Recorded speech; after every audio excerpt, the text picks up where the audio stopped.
बेनीवाल आप सभी को नमस्कार करता हूं, क्रांतिकारी इकबाल पेश करता हूं। जिस तरह की हमने सरकार को पहले भी अल्टीमेटम दिया था और सरकार से हमारी निरंतर वार्ता चल रही थी, लगातार उन्होंने कमेटी भी बनाई एक छोटी सी, और कमेटी में हमारे से वार्ता भी की, लेकिन अब तक उस वार्ता में कुछ एक चीज़ें, जैसे जितनी बहनें थी, आशाएं बहनें थी, उनको बहाल करने की बात हमारी हुई थी, मानदेय बढ़ाने की बात हुई थी, मुख्यमंत्री जी तक उस बात को पहुंचाया भी गया था। माननीय मंत्री जी जो ममता भूपेश जी है उन्होंने, और जो के पाठक जी हैं जो सचिव हैं, सेक्रेटरी हैं, उन्होंने दोनों ने मिलके जो पहुंचाए थे, वहाँ पे लेटर भी पहुंचाए थे, मुख्यमंत्री जी तक पूरी बात भी रख दी थी, फाइल भी भेजी हुई थी। वो फाइल सचिवालय से अब तक उस फाइल पे तुरंत प्रभाव से हमें कार्रवाई चाहिए थी। हमने कहा था सरकार को साफ साफ कि उपचुनाव जब चालू होंगे उससे पहले पहले आपको हर हाल में हमारी मांगें पूरी करनी पड़ेंगी। उसमें सबसे मुख्य मांग हमारी थी कि भी मानदेय बढ़ना चाहिए। मानदेय में इन लोगों से जब वार्ता हुई थी तो साफ साफ बात हुई थी कि भाई हम लोग केंद्र को पत्र भेज के और उनको जो मेडिकल एक ही विभाग में करते हुए तुरंत प्रभाव से इन जितनी भी आशा बहनें हैं इनका पेमेंट कम से कम 6200 से 6300 के समथिंग पहुंचा दिया जाएगा, क्योंकि 60-40 का जो रेशियो है एनएचएम विभाग के अधीन इनको दिया जाना था मेडिकल में। तो एनएचएम का नियम है कि भी 60-40 का रेशियो होता है पेमेंट का, तो केंद्र 60% भेजता है और 40% राज्य सरकार देती है।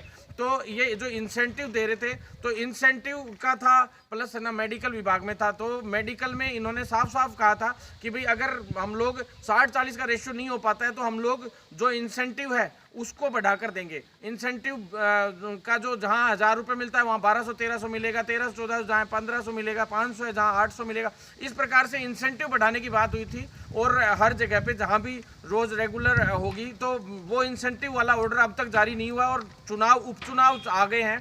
उपचुनाव सरकार को हमने साफ कहा था कि उपचुनाव में हम लोग सरकार के खिलाफ चुनाव प्रचार करेंगे। आज यहाँ सुजानगढ़ में यहाँ पे जो सेठ थानमल जो हॉस्पिटल है बिदासर हम लोग अभी यहाँ पे हैं और हमने सरकार के खिलाफ चुनाव प्रचार शुरू कर दिया है। इससे पहले सुजानगढ़ में हमारी सभा हुई थी और अब यहाँ पे बिदासर में सभा शुरू हो गई है। रेगुलर हम लोग डोर टू डोर जाके सरकार के खिलाफ प्रचार करेंगे। अगर सरकार ने हमारी मांग पूरी नहीं करी तो सरकार के पास पहले से ही, कांग्रेस सरकार के पास अभी सीटें कम पड़ रही हैं अशोक गहलोत जी के पास। और इन लोगों को मैं साफ साफ चेतावनी देना चाहता हूं कि जो महिलाएं थी, जो आशा सहयोगियां थी जिनको बहाल नहीं किया गया था, उनको तुरंत प्रभाव से बहाल करने की बात हुई थी। लगभग सभी को बहाल कर दिया गया, लेकिन 13 ऐसी आशा सहयोगिनी बहनें हैं जिनको अभी भी बहाल नहीं किया गया। ऐसी मेरे पास सूचना मिली कौशल्या जी से। तो हम लोग साफ शब्दों में कहना चाहते हैं उनको तुरंत प्रभाव से बहाल करें। प्लस और कोई भी जिन पे मुकदमे दर्ज हुए थे उनकी भी बात हुई तो मुकदमे तो चलो हटा दिए गए, लगभग वो भी हटने की पूरी कंप्लीट कगार पे हैं। लेकिन मेन उद्देश्य हमारा है मानदेय बढ़ाना। तो मानदेय तुरंत प्रभाव से सरकार बढ़ाए, अन्यथा सरकार को एक बहुत बड़े आंदोलन का सामना इन चुनावों के वक्त करना पड़ेगा।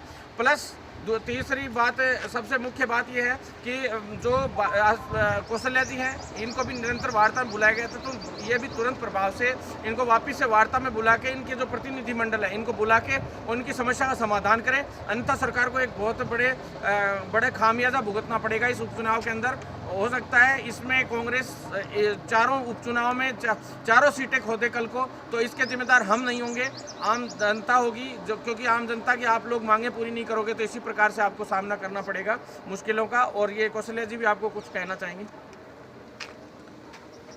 देखो, मैं कौशल्या ढाका, आशा यूनियन प्रदेश अध्यक्ष है और मैं सुजानगढ़ तहसील के गांव के मैंने विद्याश्रम आई हूँ। और मेरी बहन जो 13 जनी जयपुर वाली है उनको नौकरी नहीं दिलाई है सरकार। उनसे मैं जवाब मांगूँ कि ममता भूपेश ने कहा कि मैं मीटिंग में भी बुला लूँगी, आपके साथ वार्ता भी करूँगी। और अभी तक कोई काम मैनेज का कोई काम हमारा पूरा नहीं किया है सरकार। एक ही काम पूरा नहीं किए है, 13 जने नौकरी भी नहीं दी है। अगर कल 19 तारीख है, 19 तारीख के दिन मेरी बहन नौकरी मिलनी चाहिए और उनका काम है जगह कल के दिन शुरू होना चाहिए। और काम कल के दिन शुरू नहीं किया और उनको नौकरी नहीं मिले तो हम चुनाव का बहिष्कार करेंगे और सरकार के खिलाफ नाराबाजी करेंगे।